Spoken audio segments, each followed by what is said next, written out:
दादा, अतुल सावे साहेब, राणे साहेब, जयकुमार, रावळजी, सर्व पत्रकार बंधू भगिनींनो, मी सुरुवातीलाच पत्रकार परिषदेच्या निमित्तानं आपल्या सगळ्यांचं स्वागत करतो। नेहमीच्या दरवर्षीच्या अर्थसंकल्पीय अधिवेशनामध्ये किंवा इतर पण ज्या काही पुरवणी मागण्याच्या अधिवेशन असतात त्या प्रथेप्रमाणे कॅबिनेट आणि चहापानाचा कार्यक्रम झाल्यानंतर पत्रकार परिषद मुख्यमंत्री महोदय घेत असतात आणि साहजिकच आता उद्याच्या तारखेला 3 तारखेपासून आमचं अर्थसंकल्पीय अधिवेशन सुरू होत आहे।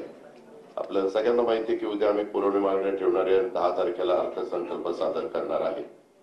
परंतु अलीकडच्या काळात अधिवेशनाच्या पूर्वसंध्येला नेहमीच आजपर्यंतची परंपरा होती की राज्याच्या मुख्यमंत्र्यांनी सर्व विरोधी पक्षाच्या सन्माननीय सदस्यांना बोलवायचं, विरोधी पक्ष नेत्याला बोलवायचं आणि निमंत्रित केल्यानंतर साधारण काय बाबा महत्वाचे प्रश्न आहेत, काय चर्चा विषयाची चर्चा करायची वगैरे साधक बाधक चर्चा होत होती। परंतु अलीकडं एक अलिखित प्रथेप्रमाणे चहापानाला न येण्याचा निर्णय घेतला गेलेला आहे। वास्तविक सरकार नवीन येत असतात, जनतेच्या मनात असेल ते जनता बदल करत असते, काही चांगलं काम केलं तर पुन्हा जनता त्या सरकारला पुन्हा संधी देत असते।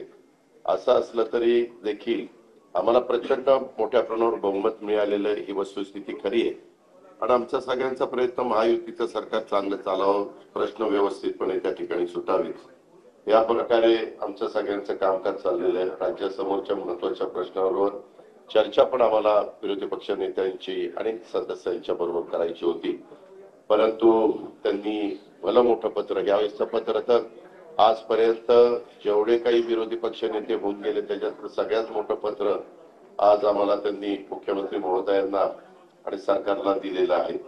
अधिवेशनाच्या पहिल्या दिवशी राज्यपाल महोदय देखील संयुक्त सभागृहाला अभिभाषण सादर करतील, नंतर पुरवणी मागण्या, अशा प्रकारचं आमचं ते कामकाज होणार आहे। आमची प्रत्येक गोष्टीला उत्तर देण्याची तयारी आहे।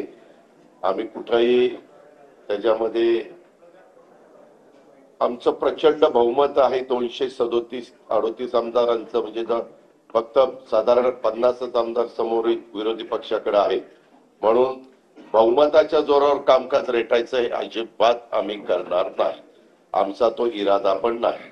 आम्ही त्याच्यामुळे अधिवेशन 4 आठवड्याचं ठेवलेलं आहे। उलट पहिल्या आठवड्यामध्ये जागतिक महिला दिन असल्यामुळे 8 तारखेला पण अधिवेशन ठेवून पुण्यश्लोक अहिल्यादेवी होळकरांची 300वी जयंती असल्यामुळं त्याला एक वेगळं महत्व आहे आणि म्हणून ती पण चर्चा आम्ही त्या दिवसभर शनिवारीचा दिवस असताना देखील ठेवलेली आहे। अशा प्रकारे महायुतीचं सरकार, राज्याचे मुख्यमंत्री आणि त्यांची सगळी टीम हे प्रत्येक प्रश्नाला उत्तर देण्याच्या तयारीमध्ये आहे।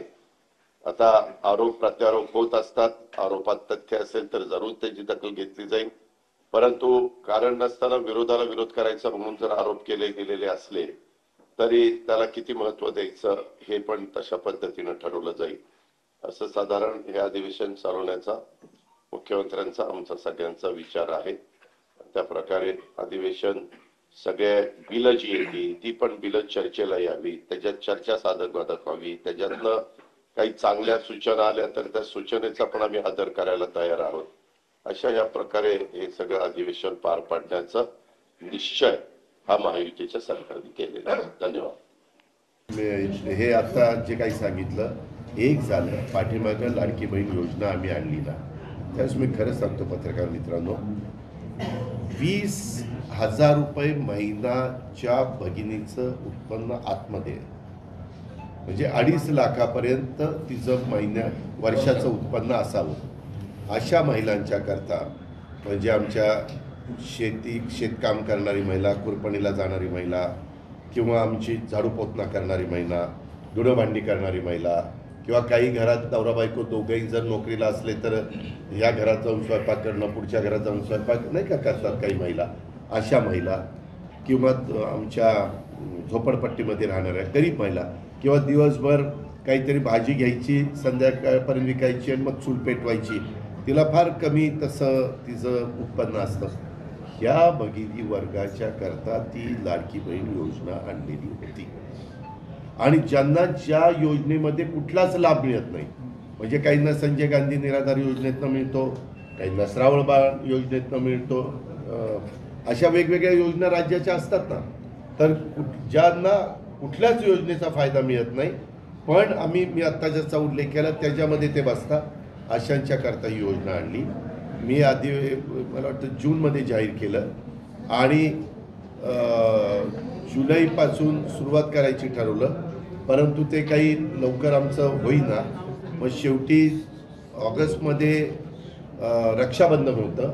मग रक्षाबंधनाच्या निमित्तानं आम्ही जुलै ऑगस्टचे 3,000 रुपये पाठवले आणि त्यावेळेस या सगळ्या गोष्टी, त्याच्यात असंही ठरलेलं होतं एका घरात जास्तीत जास्त 2च महिला पाहिजे, अशा वेगवेगळ्या गोष्टी बऱ्याच ठरलेल्या होत्या. अशी चर्चा झाली होती, निर्णय झालेला नव्हता. पुन्हा म्हणाल अजित पवार असं म्हणला की ज्याला लाभ घ्यायचा आहे त्यांना 2च आपत्ती असावी, अशी चर्चा झाली की आपण ज्यावेळेस योजना देतो त्यावेळेस आपलं राज्याचं देशाचं एकंदरीत हित लक्षामध्ये घेता लोकसंख्या पण, जसं आता स्थानिक स्वराज्य संस्थात किंवा सहकारामध्ये कुठेही 2पेक्षा जास्त अपत्य असतील त्यांना उभं राहायला अपात्र केलेलं आणि ते टिकलं. म्हणजे काहींना वाटलं ते टिकणार नाही, पण ते टिकलं. तशा पद्धतीची चर्चा झाली, परंतु अंतिम निर्णय झाला नाही. आणि मग मुख्यमंत्री आणि सगळ्यांनी असं ठरवलं आम्ही की आता येता येते फॉर्म घ्या, भरा.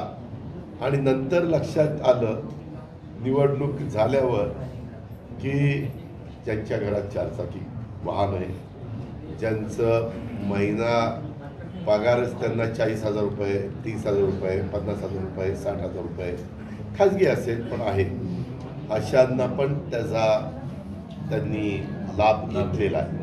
आम्ही घेतलेल्या आमच्या लाडक्या बहिणींचा लाभ परत घेणार नाही, हे आधी लक्षात ठेवा. हे भाऊबीज आणि आमचे राखी पौर्णिमा हे आपले त्याच्यामध्ये भेट ती परत आपली संस्कृती नाही आहे. पण मग हे सगळं झाल्यावर चर्चा सुरू झाली आणि त्याच्यातनं 5-1 लाख महिलांनी आपणहून नावं मागितली, असं झालेलं. आता अजून आपण म्हणतोय ते IT ला विचारणार काय विचारणार. आमचा प्रयत्न एवढाच आहे कारण हा राज्याचा पैसा आहे आणि गरीब राज्य कशा करता करायचं असतं, गरिबांना गरिबीतनं बाहेर काढण्याच्या करता सगळ्यांनी समाधानाने राहावं, जगावं आणि आपला आपला प्रपंच करावा ह्या दृष्टिकोनातनं. आणि तशा पद्धतीनं आमच्यामध्ये चर्चा चाललेली आहे.